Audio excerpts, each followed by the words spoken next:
तरफ स्वागत करुछि। ओडिशा रे गंजाम जिले में टेक्सटाइल हब स्थापना करी ओडिशा को समृद्धशाला करने सह लक्ष लक्ष ओडिया दक्ष कौशली प्रवासी कारीगर मानक स्वदेश तैथान करी तांकर आर्थिक एवं सामाजिक व्यवस्था को मजबूत करिवार उद्देश्य नहीं प्रारंभिक सभा पांडेसरा रे आयोजित करा जायथिला। सेतिरे ओडिया उद्योगपति माने जोग देथिले। आपनो नाम कोन? मोना इंजीनियर लक्ष्मी प्रसाद नायक। अच्छा, आज जो बैठक बसतिला कम में बसतिला? आज आमर प्रवासी ओडिया टेक्सटाइल ओनर्स माने बैठक डाकिथिले कि पांडेसरा थारे से अनेक वर्ष होला गोटे सेमानकर गोटे स्वप्न रही जे गुजरात जेपरी गोटे समृद्धशाली राज्य हो पारिछि टेक्सटाइल बिजनेस को नहीं आमर जेहेतु ओडिशार लक्ष लक्ष कुशली कारीगर माने एठारे प्रतिष्ठित होई अछंती सेही प्रवासी ओडिया कारीगर माननकु नहीं ओडिशा रे एही स्वप्न को साकार करा जाय परिबो।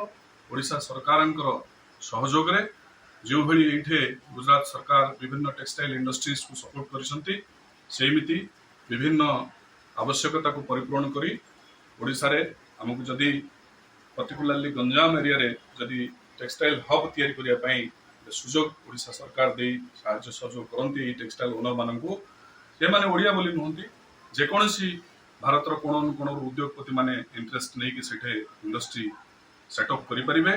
आमर सरकारंकर साहाय्य रे विभिन्न कायदा कानून एवं रिलैक्सेशन रे आमर प्रवासी ओडिया मानू सेठा निज राज्य रे थैथान कर पारी समानकर आर्थिक एवं सामाजिक व्यवस्था को सुदृढ़ करबा एवं ओडिशा सरकार आर्थिक अवस्था को मध्य सुदृढ़ करबा ए लक्ष्य नहीं आज एसोसिएशन सभा कार्य आरंभ करछंती।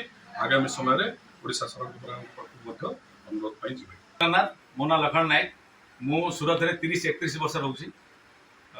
हमर बहुत इच्छा थिला जे सूरतवासी समस्त मिसी गोटे ओडिशा रे टेक्सटाइल हब माई गोटे सरकार गोटे प्रयासन करी किन देले से जिनस आमे करू सेटा आज हमर गोटे बहुत बड़ समस्त सांग साथी मासे मिसी सूरत जो आगेवान सब मिसी गोटे बैठक थिला से भितर एटा हमर चर्चा होइछि जे ओडिशा रे जो टेक्सटाइल हब हम से भितर से गोटे बहुत भल सुविधा हम जे हमर ओडिशा रो जेते कौशली कारीगर अछंती तांको पई सेटा गोटे बहुत घर पाखे रही से काम करिया को तांको गोटे सुविधा मिलिबो तांकर आर्थिक सुविधा हो ता संगे संगे ओडिशा सरकार आर्थिक सुदृढ़ हम प्लस आमर देशर अन्य कोण जो फैक्ट्री मालिक मैंने आसवे ओनर मैंने आसवे से काम करिया माने तांकर गोटे फैक्ट्री डेवलप करिया पई सेरा ओडिशा पई गोटे बहुत बड़ सुजोग मिले।